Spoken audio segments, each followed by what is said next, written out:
ವಿಧಾನಸೌಧದಲ್ಲೇ ಪಾಕ್ ಪರ ಘೋಷಣೆ ಕೂಗಿದ್ದಾರೆ ಅನ್ನೋ ಆರೋಪ ಕೇಳಿ ಬರ್ತಾ ಇದ್ದಂತೆ ಒಂದ್ ಕಡೆ ಕಾಂಗ್ರೆಸ್ ಅದು ಪಾಕಿಸ್ತಾನದ ಪರವಾಗಿ ಅವ್ರು ಕೂಗಿಲ್ಲ ಅನ್ನೋ ಸಮರ್ಥನೆಗೆ ಮುಂದಾಗ್ತಾ ಇತ್ತು. ಇದೀಗ ವಿಧಾನಸೌಧದಲ್ಲಿ ಪಾಕಿಸ್ತಾನ ಪರ ಘೋಷಣೆ ಆರೋಪ ಏನ್ ಕೇಳಿ ಬಂದಿತ್ತು. ಆ ಆರೋಪಕ್ಕೆ ಸಂಬಂಧಪಟ್ಟಂತೆ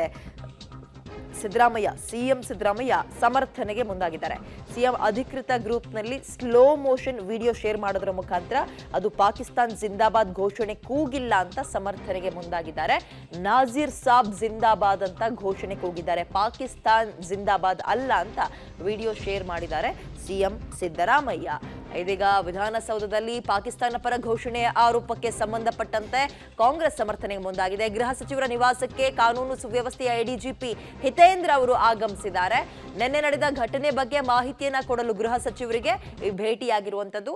ವಿಧಾನಸೌಧದಲ್ಲಿ ಇದೀಗ ಒಂದ್ ಕಡೆ ಸಿದ್ದರಾಮಯ್ಯ ಅವರು ಅದು ಸ್ಲೋ ಮೋಷನ್ ವಿಡಿಯೋ ಹಾಕೋದ್ರ ಮುಖಾಂತರ, ಅಂದ್ರೆ ಆ ವಿಡಿಯೋದಲ್ಲಿ ಆಡಿಯೋ ಕೂಡ ಕೇಳಿಸುತ್ತೆ ನಿಧಾನವಾಗಿ. ಅವರು ಜಿಂದಾಬಾದ್ ಕೂಗಿದ್ದು ಪಾಕಿಸ್ತಾನಕ್ಕ ಅಥವಾ ನಾಜೀರ್ಗಾ ಅನ್ನುವಂಥದ್ದು ಒಂದ್ ಕಡೆ ಸಮರ್ಥನೆಗೆ ಮುಂದಾಗಿದ್ರೆ, ಮಗದೊಂದ್ ಕಡೆ ಎಡಿಜಿಪಿ ಕೂಡ ಗೃಹ ಸಚಿವರಿಗೆ ಏನೇನಾಯ್ತು ಅನ್ನೋದ್ರ ಬಗ್ಗೆ ಡೀಟೇಲ್ಸ್ ಕೊಡೋಕೆ ಅವ್ರ ನಿವಾಸಕ್ಕೆ ಹೋಗಿದ್ದಾರೆ.